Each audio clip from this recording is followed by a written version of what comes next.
ইরানের বিরুদ্ধে নতুন করে কোনো যুদ্ধ পরিস্থিতি তৈরি হলে তার জবাব আগের যে কোনো সময়ের চেয়ে আরও শক্তিশালী এবং ধ্বংসাত্মক হবে বলে কঠোর সতর্কবার্তা দিয়েছে তেহরান। মঙ্গলবার ইরানের সামরিক বাহিনীর জ্যেষ্ঠ মুখপাত্র আবুল ফজল শেকারচি এই হুঁশিয়ারি দেন। ইরানি সংবাদ মাধ্যমে প্রকাশিত বক্তব্যে তিনি বলেন, নতুন কোনো আক্রমণ হলে ইরানের প্রতিক্রিয়া শুধু আগের তুলনায় শক্তিশালীই হবে না, এর পরিধিও আরও বিস্তৃত হতে পারে। তার ভাষায় শত্রুপক্ষ নতুন ধরনের কৌশল এবং অপ্রত্যাশিত জবাবের মুখোমুখি হতে পারে। এই বক্তব্য এমন সময়ে এসেছে যখন চলমান যুদ্ধবিরতির মধ্যেই দক্ষিণ ইরানে নতুন করে সামরিক অভিযান চালানোর দাবি করেছে যুক্তরাষ্ট্র।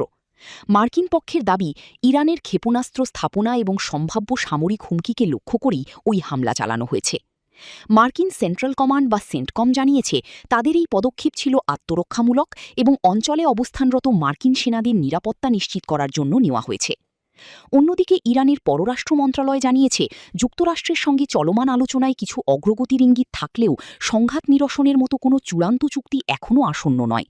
ফলে সামরিক উত্তেজনা এবং কূটনৈতিক আলোচনা দুই দিকেই পরিস্থিতি জটিল হয়ে উঠছে। বিশ্লেষকদের মতে, নতুন করে পাল্টাপাল্টি হুঁশিয়ারি মধ্যপ্রাচ্যে উত্তেজনা আরও বাড়াতে পারে। একই সঙ্গে চলমান শান্তি আলোচনার ভবিষ্যৎ নিয়েও নতুন অনিশ্চয়তা তৈরি হয়েছে।